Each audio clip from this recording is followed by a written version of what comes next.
Hello everybody, Ben Rogers here, the Raptors Digest. Now, the Toronto Raptors obviously have had this week-long break. It's the All-Star weekend.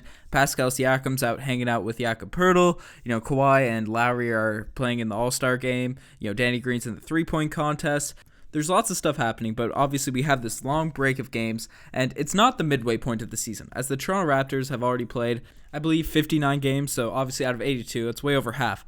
But the All-Star break almost acts as a point in the season where teams really know where they are, obviously with all these games played, and the super teams, the best teams of the league, really pick it up. And honestly, the Raptors have struggled to do that. The past few seasons we've been good, but that's a topic for another video. And the bottom feeder teams really start to tank, do the tank job to get that number one pick. This year it'll be Zion Williamson or RJ Barrett, who knows. But this is the time of the year people really show what they're all about. Teams are fighting for playoff seeding like the Raptors, and there's going to be a lot of things happening. But you read the title of this video.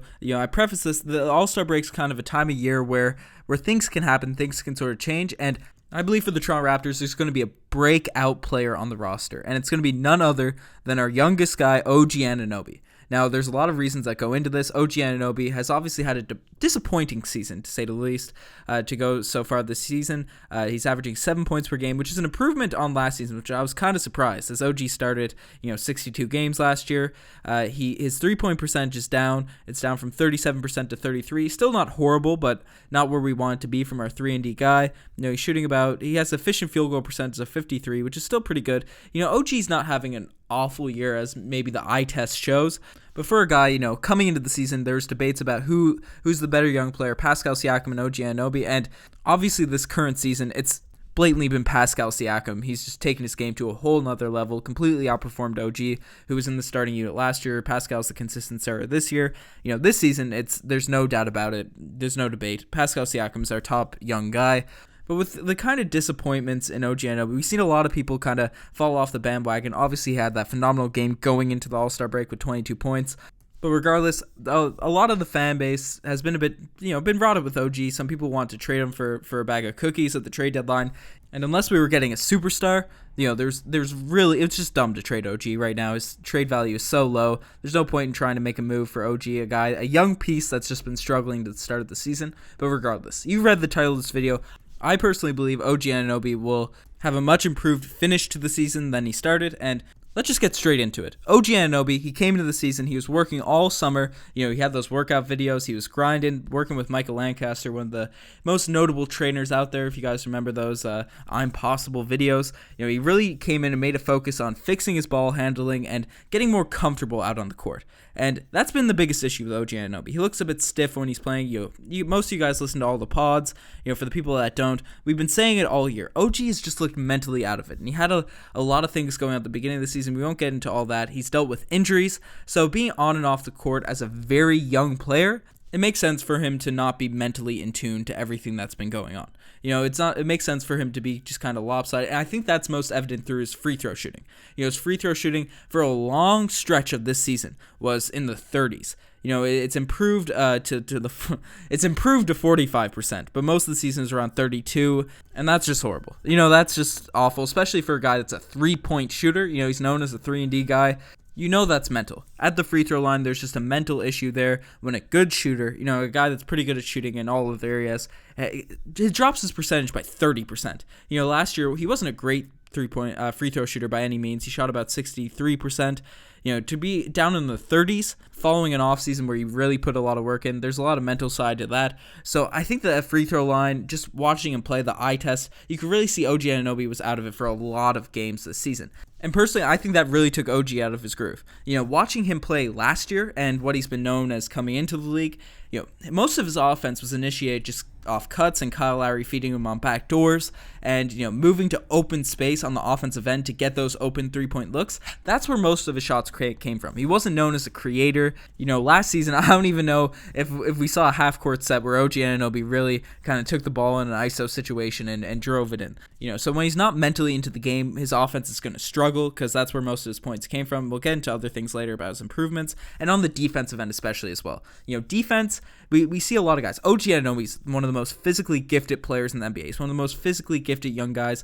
For the people that didn't see the Rising Stars game, he did he walked up to the net, so everyone was trying to throw down some crazy dunks, and OG just goes up to the net, and one of my friends who's a Raptors fan didn't really know OG that much. So I'll watch OG now do a lay-in or something. And he jumps up, does like a 360 between the legs. He misses it.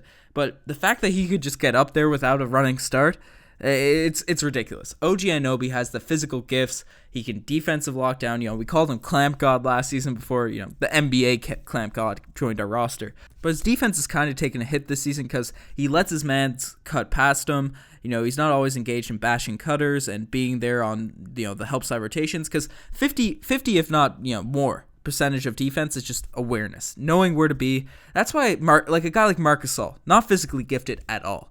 In the paint, he's a big guy, he's a lumbering fella, but the reason he's won a Defensive Player of the Year, and even in the couple games we've seen him play, the reason he's making an impact on defense is because he knows where to be. He knows where to stand in the lane, he knows where to cut people off, he knows when there's a screen and roll coverage, he knows to hedge the screen or back off or do whatever depending on the matchups, and OG's just kind of reads this season, haven't really been on point. So with all these things, relying on mental focus, where OG has been, shown his ability to, because that's the reason he started for this team last year. Right? It was because he could do all the little things. He did everything at a high level. His passing ability was also something that people gave him a lot of credit for. Be able to take the ball in the wing and swing it to the right players because the Raptors for a long time didn't have a lot of those guys. And for most of the season, those things just kind of disappeared. And it's disappointing as a Raptors fan, as a huge OG Anunoby fan. That's been disappointing. Now, for most of this podcast, I've been just kind of breaking down why OG has struggled this season. It might sound like I'm bagging on him, but the reasons for his struggles this season, the beginning of the year, is the reason I think he's going to break out. Because I think most of his issues just all stem back to mental focus on the court. The Terrence Ross effect. Terrence Ross is a guy that super talented, but a lot of times during his Raptors career. Now, he's picked up his game significantly in Orlando. He just really didn't have it because there was a lot of mental focus. I know people used to make... There's an infamous thing, he used to watch movies in his head. I know that was a huge tweet that went around and became a meme on Twitter. But regardless, the reason I think OG can overcome this is because the past few games leading into All-Star break, and you can listen back to the pods, there's about 4 or 5 games where OG really looked locked in on the game. He was playing solid defense, he was making the right cuts. Not every night he had a huge box score game until the Washington Wizards one. But it looks like OG is kind of reverting back to the mean, reverting back to the player he was the season before, as a guy that's locked in on the game and is ready to play. I think a big reason of that, along with time passing, away from the injuries and all the stuff that happened at the beginning of the year, along with that, OG is back to playing the 3 position. He's playing the position that he's most comfortable with. He's playing the position that he's played in college, and he's moving back to the areas of the court that he started, 64 games with the Toronto Raptors with last season. Instead of playing like a big, OG's now asked to come off the bench and guard people that play his position. And I think he really thrives in areas where he gets to guard people on the wing and focus on just locking them down, straight up, clamp defense, follow them off screens and stuff, instead of being worried about getting rebounds and being more of a help side defender. Because there's a big difference on the defensive end from the 3 and 4 position. I know today's positionless basketball and all that sort of stuff, but OG's an undersized power forward, obviously. He's a small forward, so he's going to be undersized when he plays the 4. So we see a lot of people crash the glass on OG and try and play in the paint, and that's a completely different game to be in.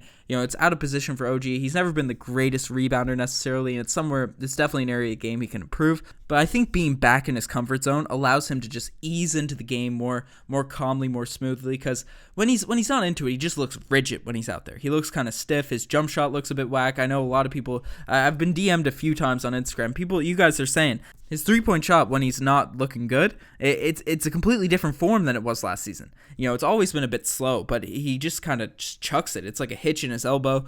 I think a lot of that comes down to comfort and confidence. And you guys know, when you're more comfortable in a position, regardless of what you're doing, you're playing basketball, you're doing something at work, you're riding a bike, you're doing whatever. The more comfortable you are with it, the more locked in, the more focused you can be. You're not worried about messing up or plays. It just comes in a rhythm. And OG's a guy that plays within the game. He's a guy that relies on other people to get him buckets, and that's the main source of his offense until he develops more. So ever since the trade deadline, ever since the move has happened, he's been in this position, and he's looking like the OG of last year. And that's great. That's phenomenal. If he can do that, it won't be a breakout season. We're 10 minutes into this, and it won't be necessarily a breakout year, but it'd be very helpful. It'd be a very good guy off the bench. But why will he break out? If he turns back into the player of last season, which is a solid guy that can be 3-and-D and you can play off him and all that sort of stuff, it wouldn't be a breakout season. Maybe it's something in the future. But why will he break out now? The reason I think so is because through his struggles at doing his bread and butter stuff, While he's been struggling to be a 3-and-D guy, to be a lockdown defender, the guy that we all know and love, the OG from last season, while he's been doing that, he's shown a lot of improvement in other areas of his game. And the one area that I really want to speak to is his dribbling. By no means is he a guy that's going to be like Kyrie Irving and start breaking ankles and all that sort of stuff. But last season, he really struggled at just creating things off the bounce, catching the ball in the wing and slashing. He looked Damari Carroll-esque when he drove. Unless it was a crazy dunk, it was usually just a missed fadeaway layup. But for a lot of the season, if you look at his box score, it's usually like 2 for 5 from the field, 0 for 3 from the three-point line. A lot of the games he struggled. But those 2 points usually come off of him driving in. He has this spin move in his game this year. Even when he's having a bad game, we usually see him make 1 to 2 really nice drives and finishes around the rim.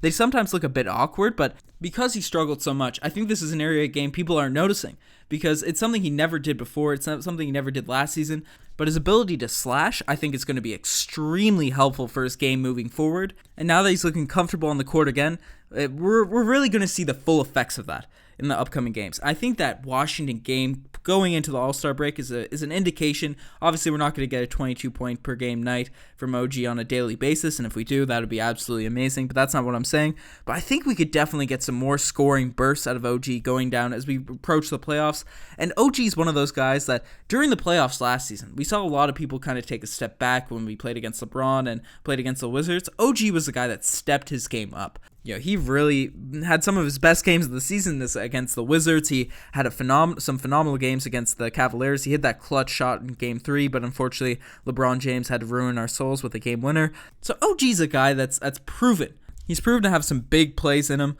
I think OG Anunoby, playing at his natural position, being more comfortable integrating into the offense, along with his added slashing and finishing around the rim ability, and obviously he's always been a high flyer. He's going to have a breakout season to finish off this year. I'm excited to see what he does. Even in November and December, he's had some 17-point games where he just looked great, and that's just because he's mentally engaged on the game. And I mentioned it, in the first half of the season, before the Christmas break. Give it to the end of February, give it to mid-February. If we don't see improvements out of OG, I'll be extremely surprised. And I think from everything I've seen, he's going to really surprise some people going down the stretch of this season. Free throw percentage is going up, as I mentioned at the beginning of the podcast, so he's getting more engaged. Things are looking good for OG Anunoby. I don't think we should fall off the map, but as everyone knows, I'm a huge OG fan, and maybe this is just a homer bias getting the best of me, but let me know in the comment section below. Do you think OG Anunoby will have a stronger finish to the season than he did at the start? I think he could break out. I'd love to hear your thoughts. Check out the Twitter, the Instagram, all that cool stuff. You're the best for making it this far. Lots of content coming as the season inches closer and closer to the playoffs. It's going to be a super exciting year for the Toronto Raptors. So many storylines. Anyways, I'm signing off. Cheers.